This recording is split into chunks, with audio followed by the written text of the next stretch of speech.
Cześć, dzisiaj trochę inaczej. Pokażę Wam pewną rzecz, a mianowicie świecenie i radioaktywność. Jak chyba wiecie, to się łączy jedno z drugim. Pewnie część z Was słyszała o radowych kobietach, radowych dziewczynach i jest to prawda. Jest to prawda.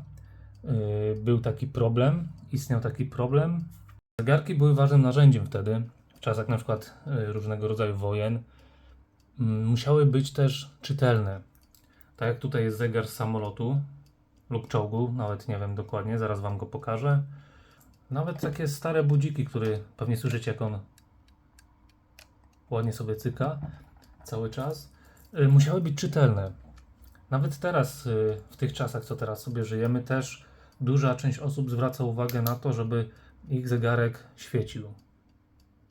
Akurat to jest taki przykład zwykłej lumy w sumie, która bardzo mocno świeci. Naprawdę, może nie świeci jakoś długo, ale świeci mocno. Tak samo tutaj. Tutaj, jak widzicie, jest tryt. Ale nie o trycie dzisiaj, nie o tym chciałem mówić.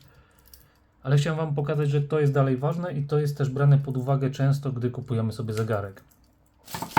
W czym problem? Problem w tym, że są zegarki stare, tak jak tutaj, lub bardziej stare, mniej stare, no tutaj można sobie podzielić na takie lata pewnie od 40 w górę.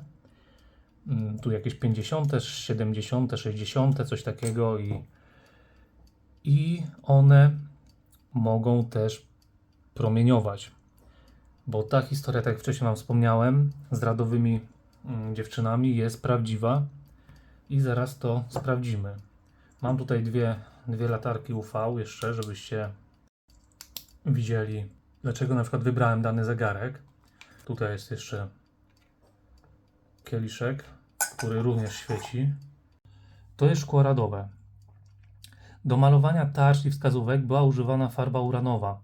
Opary z tej farby powodowały właśnie różnego rodzaju komplikacje, w tym nowotwory. Stąd też się wzięła ta nazwa uranowe dziewczyny. No to może spójrzmy, jak dane zegarki świecą. Jak widzicie tutaj, to są na przykład radzieckie. To są 3 radzieckie.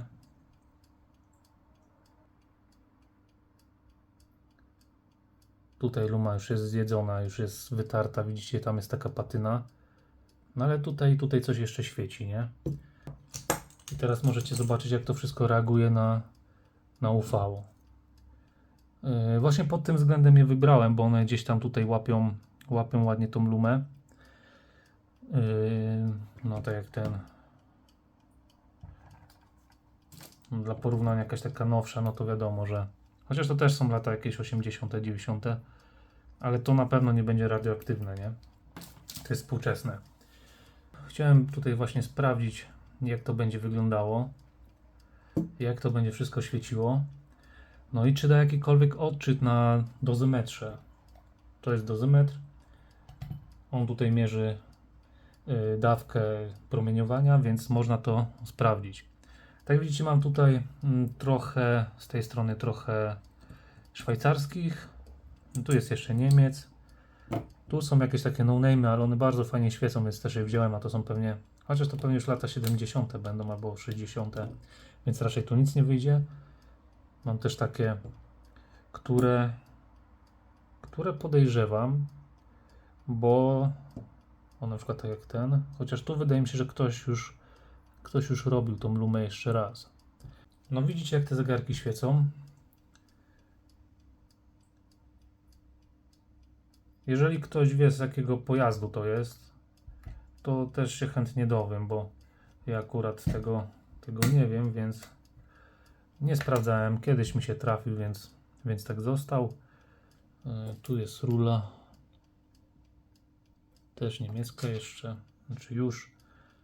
No i co? No i wypadałoby to sprawdzić, no bo tak jak widzicie, to wszystko jeszcze świeci, nie? To są stare zegarki, ale one dalej jeszcze pokazują, że one świecą. On ma powiadomienie, no słyszycie? Wydaje dźwięk jak w Call of Duty, jeżeli ktoś tam grał. Może gdzieś tu w ustawieniach ustawię, żeby on nie gasł. No i co, startuję z pomiarem. Tutaj z tego co widzę to ma ten czujnik. To jest dalej to samo szkło świecące. No i jest, może coś tutaj też zakłócać, więc przyciągnę tak bliżej. No nie, tutaj nie ma nic. Tutaj jest tyle samo co na takiej odległości. Ten zegar.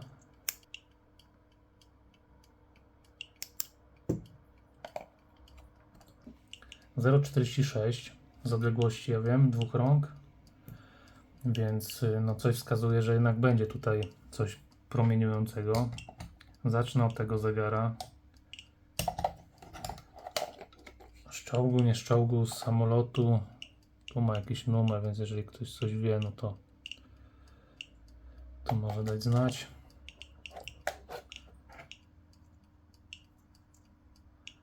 Jak widać, on świeci na pewno.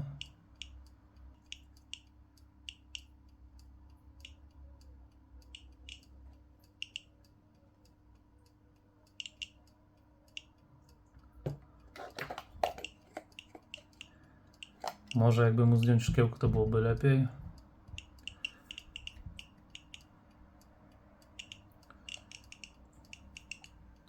Dobra, może tak po prostu sprawdzę, czy coś tutaj wzrośnie bardziej niż...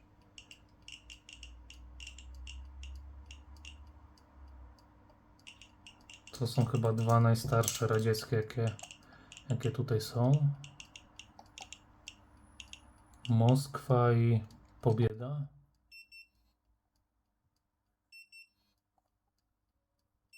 No ciekawe, który.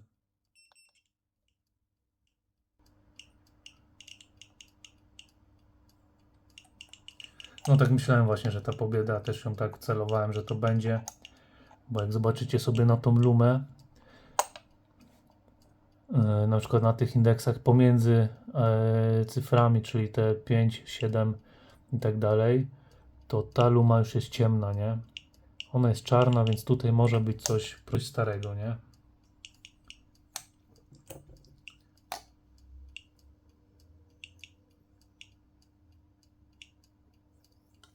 O, ten mniej, ale też, oczywiście też coś tam.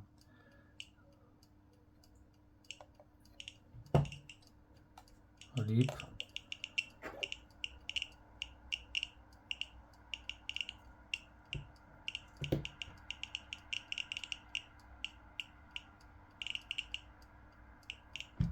Tu też coś się dzieje, nie?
O, ten.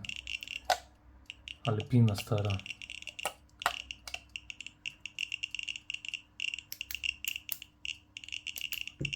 A zobacz, on prawie nie świeci.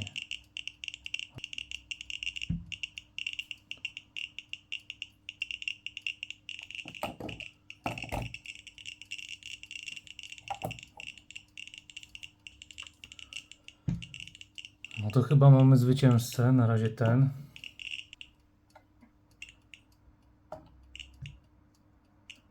A ten też może być.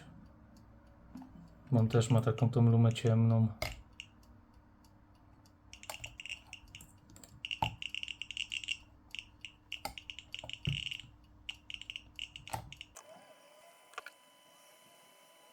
Dobra, tu też jest chyba już jego max.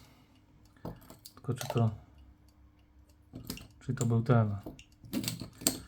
Czyli tak naprawdę te dwa, Alpina i Certina, są najbardziej promieniotwórcze, chociaż one tutaj nie mają za dużo tego. I szczerze mówiąc, po tych bym się trochę mniej spodziewał niż na przykład po tym. Myślałem, że tutaj będzie strasznie. No ale tutaj, no słyszycie jak to rośnie, nie?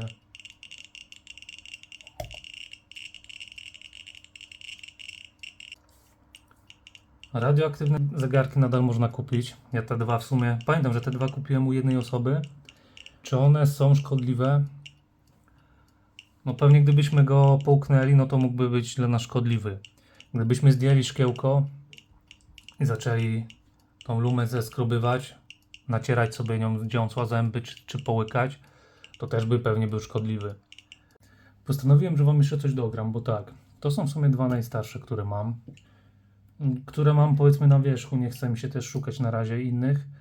Może nakręcę jeszcze drugą część jakąś. No i zobaczymy za chwilę ile ten będzie miał, jakie będzie miał wskazanie. Jak widać coś tu rośnie. No i tak. Państwowa Agencja Atomistyki co roku wydaje taką publikację, to ma kilkanaście stron, tam są informacje odnośnie pracowników, takie rzeczy, ale to w sumie nie jest ważne, ale też podaje informacje średniej dawki wchłoniętej, czy przyswojonej, czy możliwej do przyjęcia przez Polaka. Średnia roczna dawka za rok 2024 dla człowieka jest to 4,86 milisievertów. Mili, to jest ważne, że to tutaj nam pokazuje mikro, więc tam jest mili, no tamten miał 4,5. Tutaj prawie tej lumy nie ma, więc jest minimalna ilość, tak, no na samym początku tak jakby wskazówki jest to bardzo znikoma ilość, ale zobaczymy czy cokolwiek tutaj pokaże. 4,86 milisieverta na rok. Z rentgenami, takimi rzeczami, jest to uśredniona wartość.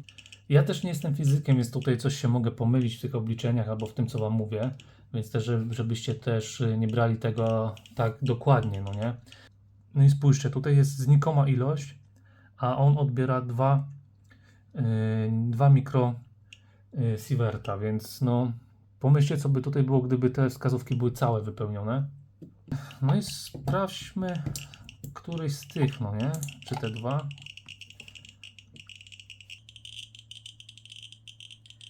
Zaraz zobaczę, który bardziej jeszcze.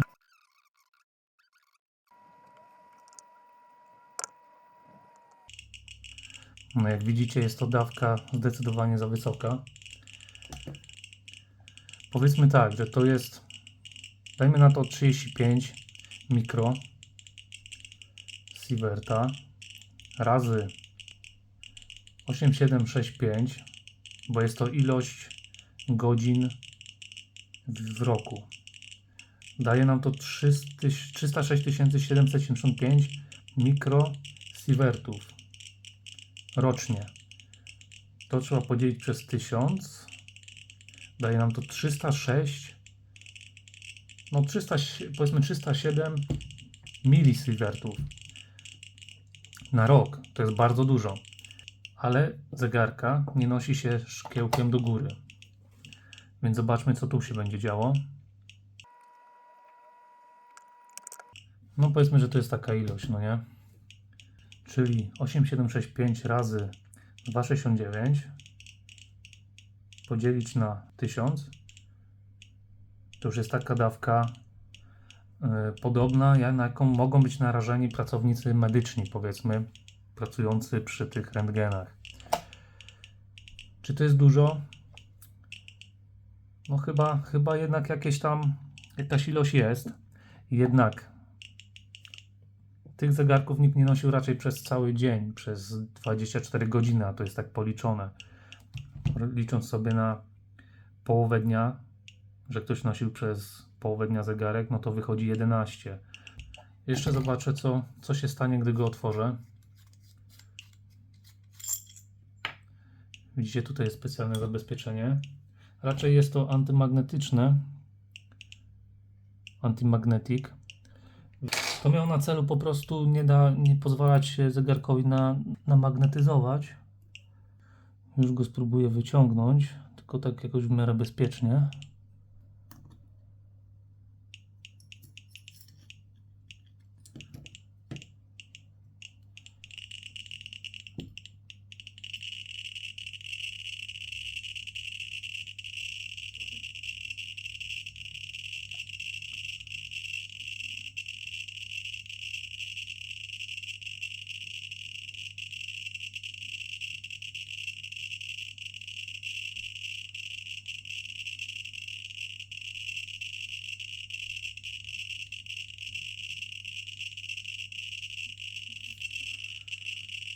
Dobra, wystarczy.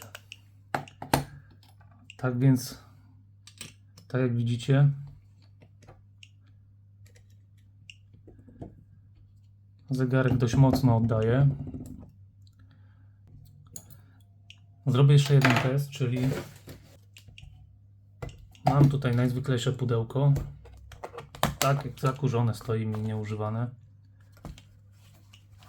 Zegarek sobie leży w pudełku.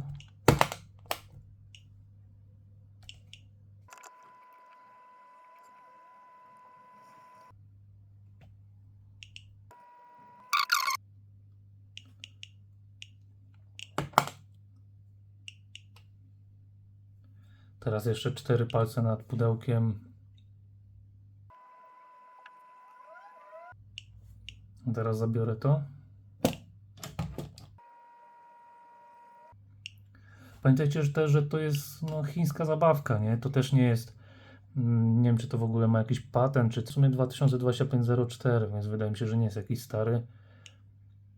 No i czy te odczyty są super miarodajne? Też pewnie nie. To nie jest jakiś profesjonalny sprzęt, ale jak widzicie jest 0,14 gdzieś tutaj w powietrzu. Tutaj leży ta druga Alpina, która też miała, jak widzicie, od razu tutaj wskakuje ilość taka, że czujnik piszczy, nie? Więc czy można używać takich zegarków? Można, może nie codziennie, trzeba uważać. Czy można naprawiać takie zegarki? Można, ale trzeba uważać. Nie, tak jak mówiłem, nie wdychać, nie lizać, nie psikać tym tutaj nic. Starać się po prostu w tą tarczę nie ingerować, odłożyć sobie ją na bok. Tak samo ze wskazówkami oczywiście, bo niektóre mają punkty na tarczy, niektóre na tym. Lepiej uważać. Czy można je kolekcjonować, trzymać w pudełkach? Wydaje mi się, że tak. Zresztą ja tylko korzystam z tego urządzenia i Wam pokazuję, co się tutaj dzieje i na tym ten filmik polega. Dajcie znać, czy macie jakieś takie starsze zegarki, czy sprawdzaliście w ogóle, czy one mogą być jakimś źródłem promieniowania, czy nie, czy widzieliście o tej lumie starej. Czy Wasze zdanie na ten temat się może zmieni po tym filmiku, czy nie. Jeżeli ktoś się zna bardziej na tym, to fajnie jakby coś tam napisał w komentarzu, wytłumaczył dlaczego tak, czy można, czy nie można z nich korzystać. Może zrobię jeszcze jeden, drugi filmik z tym, bo w sumie mnie też ten temat dość zaciekawił, bardziej niż wcześniej, od kiedy mam to urządzenie. Posprawdzam sobie mój stos pudełek. Jeżeli Wam się podobało, no to wiecie co zrobić. Dzięki za oglądanie. Do następnego, cześć.